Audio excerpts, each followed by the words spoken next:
Okay, boys, in this video we're going to change the spark plugs on our '02 Ford Crown Victoria P71. Now, don't mind the compressor running in the background. This would normally be maybe like a 15-minute job.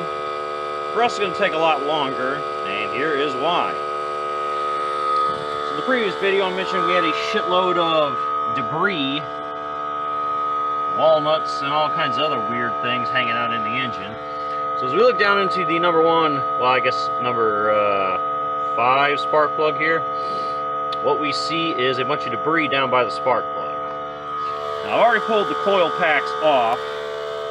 As you can see, I also pulled the intake off. So to recap, there's a 1/4 inch drive that holds that plastic engine cover on. Take that off. Use your straight screwdriver to unclip the hose clamp from here and here. Pull these two things out of the rubber boot. Pull the boot off. There's our boot. Out of the way.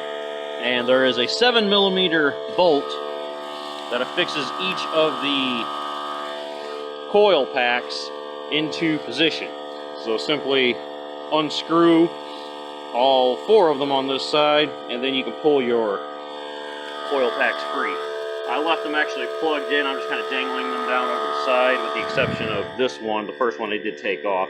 One thing I noticed immediately is they're almost all different. I don't even know if any of these are Motorcraft. I can't see any Ford or Motorcraft markings on them. This one's obviously some sort of weird one. It's like gray with nothing on it.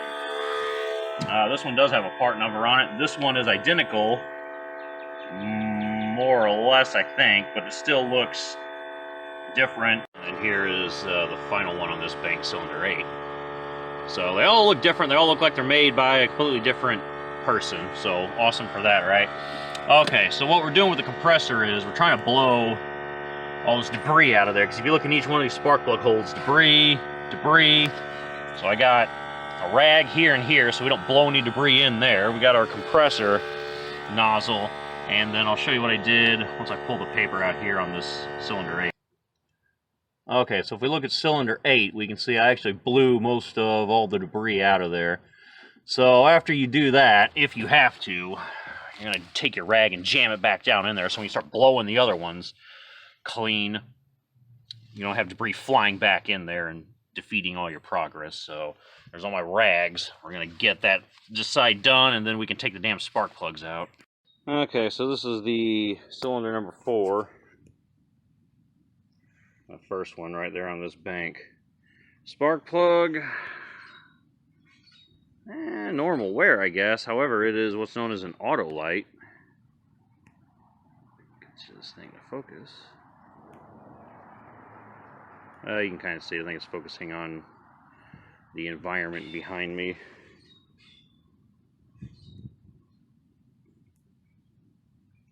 There we go. Auto light.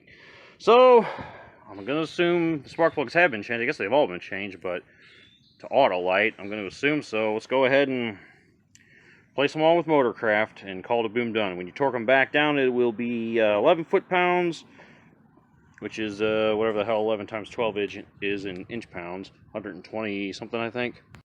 Correction, 132 inch-pounds. So use ye old torque wrench, and then we'll start putting them in, getting them out, back and forth, so on and so forth in that fashion. Make sure you keep your other ones plugged up with paper, because once you pull the paper off, give it one more blast with your air compressor, and then you can take it out so you don't have debris falling in the engine, causing catastrophic engine failure. Okay, so the final cylinder that had the spark plug in it on this side was actually a Motorcraft. So what I gather from that then is whoever did the work on this coil probably is Motorcraft. The other ones are fake. And then since that final one was Motorcraft, I can assume the final one that was done by this previous owner, or the shop rather, that the previous owner took it to, was also Motorcraft. So I'm still going to replace them, but I'll save the Motorcraft ones as spares, because they also appear to be in decent enough condition. So I'll keep these 2 as spares just in case. This one and the one on that bank. The rest of these auto lights are getting thrown in the garbage. So, alright, progress report on that, and then we'll get it back together, get this side buttoned up. Now, if you want to know my opinions on this so far, if I didn't have to blow all this bullshit out of the way, this job would be a very quick 15 minutes, 30 at the most. even easier than the BMWs. So at the moment, I'm going to say the BMW E38s are still easier to change, only because I didn't have to blow a bunch of bullshit out of the way, because there's a big plastic cover that covers those things on the BMW. Should make it more difficult, because you do have to take the plastic cover off to get to the coils, but at least there's no debris in there, so you know, whichever. Your opinion may vary on whether you think it would be easier to have to take the plastic cover off or not, but at the very least you would have to blow debris off, because the plastic cover would not allow any foreign objects to intrude down into the cylinder bore. Or I guess the cylinder head, where your spark plugs are, potentially allowing foreign object intrusion into the bore. Okay, and then before you put your boots back on, make sure you use your dielectric boot grease here. It's upside down, sorry about that, but so you apply it around there, in between that little helicoil looking guy and the rubber boot part. That way it'll be easier to get back off in the future. Then plug it back in. Well, nothing so far to report abnormal on this side, other than this took a minute. This big ass fucking, I don't know what this thing is, a walnut maybe? Fell down into cylinder number 3, spark plug hole down there. But we just now got it out and blew a bunch out with compressed air, so now I can take my rag, plug up this hole.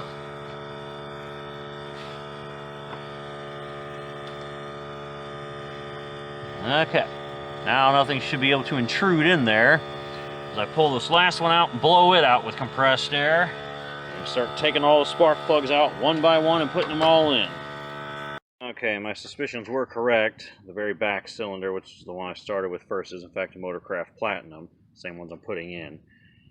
So I'm going to assume the other 3 on the side are also Autolite. I'll report if there's anything weird. The only other tip I'll give you is on that back cylinder there, you may need a little setup like this. I got the spark plug socket, a very small extension, tiny, and then this little universal swivel sockety guy, and then a long extension. And that's because the back cylinder spark plug is at kind of a weird angle with that heater hose being in the way. So you'll need the small extension to bend right at the hose, and then that way you can get it out. So far that's the only abnormality, but it's going pretty much the same as this, where you can just bust them all straight out. The exception of that one, it looks like. So, alright, moving on, and if there's any abnormalities, I'll report them. Okay, so she's all buttoned up and back together. No any abnormal anything to report. Really just make sure you have that swivelly thing for your...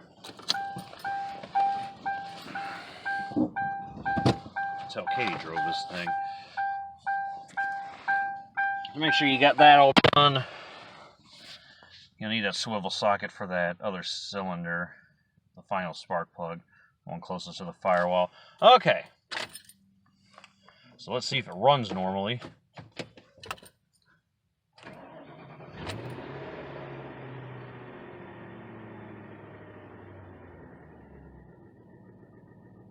Well, it does run, so there is that. Seems to idle all right. Nothing weird going on.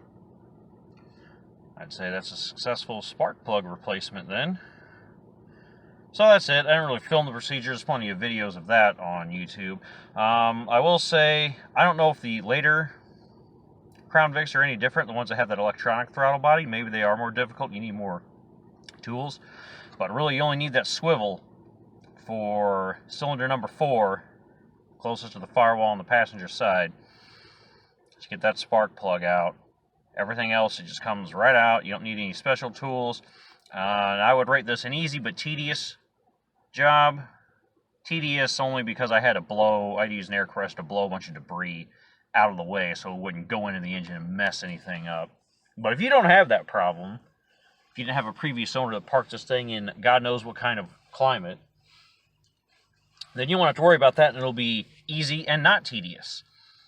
But for now, I'd say my E38 was probably the easiest to do the spark plugs on, only because it was not tedious, because, like I mentioned earlier, the plastic cover protects all the spark plugs from foreign objects getting in there, with the exception of maybe oil if it was leaking out of the valve cover gaskets. So, alright, hope you enjoyed it. Thanks for watching, and I'll see you in the next video. Peace.